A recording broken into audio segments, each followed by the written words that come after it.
సింహరాశి వారికి డిసెంబర్ 2-3 తేదీలలో 3 అదృష్టాలైతే కలిసి రాబోతున్నాయి.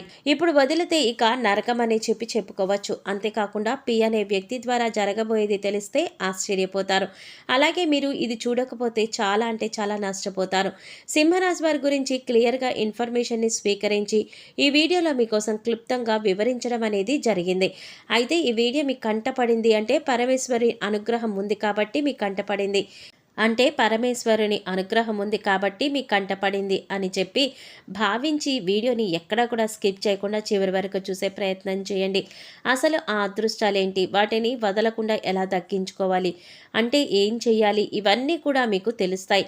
మరి వీడియోలోకి వెళ్లే ముందు ఒక చిన్న రిక్వెస్ట్ అండి. మొదటిసారి మన ఛానల్లోకి వచ్చినట్లయితే సబ్స్క్రైబ్ చేసుకోండి. కింద ఓం నమః శివాయ అని చెప్పి కామెంట్ చేయడం మాత్రం అస్సలు మర్చిపోవద్దు. సింహరాశి వారి వ్యక్తిత్వం గురించి మాట్లాడుకోవాలి అనుకుంటే గతంలో కూడా నేను చాలాసార్లు చెప్పానండి. మళ్ళీ ఇప్పుడు కొన్ని టాపిక్స్ అంటే గతంలో మాట్లాడని టాపిక్స్ అనేవి ఈ వీడియోలో మీకోసం చెప్పడం అయితే జరుగుతుంది. కాబట్టి ఈ వీడియోని మీరు ఎక్కడా కూడా స్కిప్ చేయవద్దు. సింహరాశి వారు వ్యక్తిగతంగా చాలా అంటే చాలా మంచివారు. ఎదుటివారి యొక్క ప్రేమను ఎక్కువగా కోరుకుంటూ ఉంటారు. ముఖ్యంగా వీరు ఎవరినైతే ఎక్కువగా ఇష్టపడుతూ ఉంటారో వారి యొక్క ప్రేమ అనేది వీరికి దక్కడం కోసం ఎంతకైనా వారు తెగిస్తారు ఇలా అని చెప్పుకోవచ్చు. అంటే ఎంత దూరమైనా కూడా వెళతారు. అంటే వారి కోసం ఎంత కష్టమైనా పడతారు. వారి కోసం ఎన్ని పనులైనా కూడా చేసేస్తారు.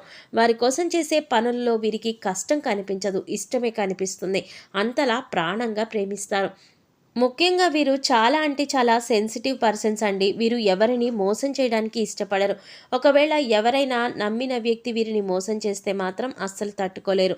నేను ఇంతగా నమ్మాను కాబట్టి వీరు నన్ను ఇంతలా మోసం చేశారు, ఇది అస్సలు కరెక్ట్ కాదని చెప్పేసి వారిని అడగవలసిన 4 మాటలు కూడా అడిగి మళ్ళీ జీవితంలో వారిని నమ్మరన్నమాట.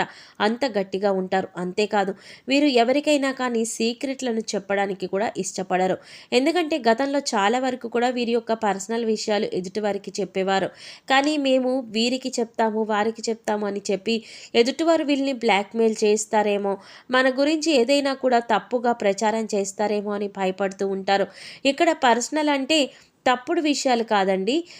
ఏదైనా కూడా కుటుంబ విషయం కానీ, భార్యాభర్తల మధ్య గొడవల విషయం కానీ, మరి ఏ ఇతర విషయాలైనా కానీ ఎదుటివారితో చెప్పడం వల్ల ఒక రకంగా వీరికి పరువు పోయినట్లుగా అనిపించడం, నలుగురిలో నేను తప్పు చేశానేమో, ఈ మాట అనకుండా ఉంటే ఇంకాస్త నాకు గౌరవం పెరిగేదేమో, ఇంకాస్త నాకు విలువ ఇచ్చేవారేమో, అనవసరంగా నోరు జారానని చెప్పి రిగ్రెట్ ఫీల్ అవుతూ ఉంటారన్నమాట. ఇక మీకు కలిగే 3 అదృష్టాలేంటో చెప్పమంటారా? మొట్టమొదటిది ఆరోగ్యం. అవును, ఇప్పటి వరకు మీకు ఆడవాళ్ళకైతే పీసీఓడి, పీసీఓఎస్, గ్యాస్ట్రిక్, తిన్న అన్నం అరగకపోవడం, మైగ్రేన్, తలనొప్పి, అంతేకాకుండా అతి ఆలోచన, టెన్షన్, యాంగ్జైటీ, ఓవర్గా ఆలోచించడం వల్ల తలనొప్పి వచ్చేసేయడం, ఇలా ఎన్నో రకాలైన సమస్యలు ఆరోగ్యపరంగా మీరు ఎదుర్కొన్నారు. ఇక్కడ మిక్స్డ్ అండి. ఆడవాళ్ళకి మగవాళ్ళకి కనెక్షన్ ఉంటుంది. అంటే కొన్ని కలుస్తూ ఉంటాయన్నమాట. ఏది ఏమైనప్పటికీ కూడాను వీటి వల్ల అంటే రోజువారీ పనుల్లో కూడా పని చేసుకోలేకపోవడం, మార్నింగ్ ఉన్నంత యాక్టివ్గా సాయంత్రం ఉండకపోవడం, దీనివల్ల మీకు అలసట అనేది వచ్చేసేయడం, దీనివల్ల ఏ పని మీద శ్రద్ధ లేకపోవడం, అసలు పని చేయాలంటేనే బాధగా అనిపించడం, ఇటువంటివన్నీ కూడా కలుగుతూ ఉంటాయన్నమాట. కాబట్టి మీకు ఆరోగ్యం కలగబోతోంది. ఎందుకంటే మీ మనసుని మీరు కంట్రోల్లో ఉంచుకోవడానికి నిర్ణయించుకున్నారు. ఇది ఎప్పుడైతే స్టార్ట్ అవుతుందో అప్పటి నుంచి మీకు ఆరోగ్యం అనేది మంచిగా ఉండడం స్టార్ట్ అవుతుంది. దేనికి భయపడవద్దు, దేని గురించి ఆలోచించవద్దు, ప్రశాంతంగా ఉండండి. ఆరోగ్యం అయితే మీకు అనుకూలించబోతోంది. ఇది ఫస్ట్ అదృష్టం. ఇక రెండవ అదృష్టం ఏంటంటే కనుక ఇప్పుడు ప్రెజెంట్గా సింహరాశి వారికి గురుబలం కొద్దిగా తగ్గుతుంది. చేస్తున్న పనుల్లో కొంచెం అప్స్ అండ్ డౌన్స్ అనేవి వస్తూ ఉంటాయి. ఆశించినంతగా రావట్లేదు. కాబట్టి మీరేంటంటే మీ యొక్క గురుబలాన్ని పెంచుకోవడం కోసం ఏం చేస్తారు అంటే ప్రతి గురువారం రోజు బాబా దగ్గరికి వెళ్ళి, అంటే బాబా గారి యొక్క గుడికి వెళ్ళి బాబా గారికి నమస్కరించి విభూదిని ప్రతిరోజు కూడా పనికి వెళ్ళేటప్పుడు పెట్టుకోండి. అంతేకాకుండా ఎప్పుడైనా కానీ గురువుకి సంబంధించిన అంటే తల్లి, తండ్రి, గురువు, దైవం, అలాగే మీకు చదువు చెప్పిన వాళ్లకు కానీ, లేదంటే ఎవరైనా ఆపదల్లో ఉన్న వారికి గురువుకి ఏదైనా కానీ కొంచెం సహాయం చేయండి. ఇలా సహాయం చేయటం వల్ల కూడా మీకు గురుబలం అనేది పెరుగుతుంది. ఇక్కడ మనకి గురువు అంటే దేవుడు ఒక్కడే అని మాత్రం కాదు. గురువు అంటే మనకి ఇక్కడ తల్లిదండ్రులు వస్తారు. వాళ్ళని కష్టపెట్టకుండా చూసుకోండి. మనకి విద్య నేర్పిన వాళ్ళు, మనకి సలహాలు ఇచ్చేవాళ్ళు ప్రతి ఒక్కళ్ళు కూడా గురువుతోనే సమానం. కాబట్టి వారు చెప్పిన సలహాలను పాటించి ముందుకు వెళుతూ ఉంటే ఖచ్చితంగా మీకు గురుబలం అనేది పెరుగుతుంది. గురుబలం వల్ల మీరు చేస్తున్న పనుల్లో మీకు అదృష్టం అనేది కలిసి వస్తుంది. పెట్టుబడులు పెట్టిన వాళ్ళు ఉంటారండి. ₹1/2 పెట్టిన చోట ₹2 కలిసి వచ్చే అవకాశం ఉంటుంది. అంటే ₹10 పెడితే ₹100 వస్తే లాభమే కదా. ఇది నిజంగా అదృష్టం కాకపోతే ఇంకేంటి చెప్పండి. కష్టే ఫలే అని చెప్పి గుర్తుంచుకోండి. గురుబలాన్ని పెంచుకునే ప్రయత్నం చేయండి. అంతేకాకుండా బాబాగారి గుడిలో ప్రతి గురువారం కూడా ఏదైనా అన్నదానం చేస్తూ ఉండండి.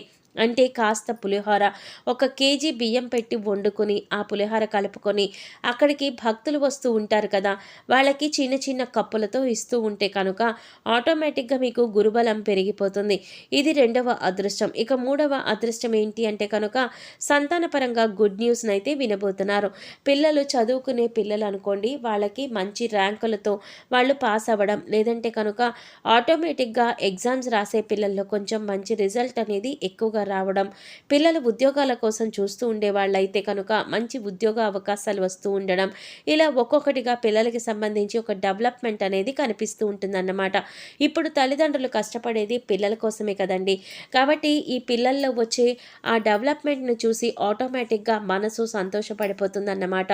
మీరు ఆనందంగా ఫీల్ అయిపోతూ ఉంటారు. కాబట్టి ఇది ఖచ్చితంగా మీకు ఒక గుడ్ న్యూస్ అన్నమాట.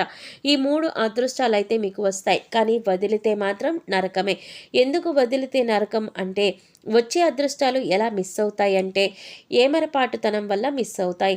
మనం కష్టపడకపోతే మిస్ అవుతాయి. పిల్లల్ని పట్టించుకోకపోతే మిస్ అవుతాయి. మనం అతిగా ఆలోచిస్తే ఆరోగ్యం పాడవుతుంది.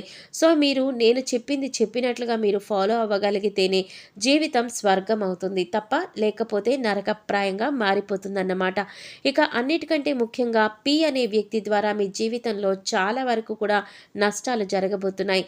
ఈ పి అనే వ్యక్తి మీ యొక్క బంధువుల్లో వారు కాదు, రక్త సంబంధికుల్లో వారు కాదు, మీ యొక్క స్నేహితురాలలో ఒకరన్నమాట. ఈ పి అనే వ్యక్తి చాలా వరకు కూడా నమ్మక ద్రోహి. మాటలతోటి మంచితనం అనే ముసుగు వేసుకొని చాలా హ్యాపీగా లైఫ్ని లీడ్ చేస్తూ ఉంటారు. వారి జీవితాన్ని హ్యాపీగానే ఉంచుకుంటారు, కానీ పక్క వాళ్ళ జీవితాన్ని నాశనం చేయాలని చెప్పి చూస్తూ ఉంటారు. మీ యొక్క మంచి చెడు ఎదుగుదల ఒడిదుడుకులు అన్నీ కూడా తెలుసుకొని మీ యొక్క సక్సెస్ని తెలుసుకొని మీ యొక్క మనసుతో ఆట ఆడుకొని మిమ్మల్ని టార్చర్ చేయాలని చెప్పి చూస్తూ ఉంటారన్నమాట. కాబట్టి ఈ యొక్క పి అనే అక్షరం ఉన్న వాళ్ళతో జాగ్రత్తగా ఉండండి. వారితో తక్కువగా స్నేహం చేయండి. వారికి పూర్తిగా ఎడిక్ట్ అవ్వవద్దు. తక్కువగా మాట్లాడండి. తక్కువగా వారి గురించి ఆలోచించండి. ఒకవేళ ఈ ప్లేస్లో మీకు లవర్ అయినా సరే ఉండవచ్చు. అలా లవర్ ఉన్నా కానీ వారినైనా కూడా ఎంతవరకు ఉంచాలో అంతవరకు ఉంచండి. మీకంటే ఏది ముఖ్యం కాదు, ఆ విషయాన్ని గుర్తుంచుకోండి. ఏదైనా ఒకరోజు శివాలయంలో అభిషేకం చేయించుకోండి, మంచి జరుగుతుంది. మీకున్న గ్రహ దోషాలు, ఏలనాటి శని ప్రభావం ఇవన్నీ కూడా చాలా వరకు కూడా తగ్గిపోతాయి అన్నమాట. రావి చెట్టు కింద దీపారాధన చేసే ప్రయత్నం చేయండి.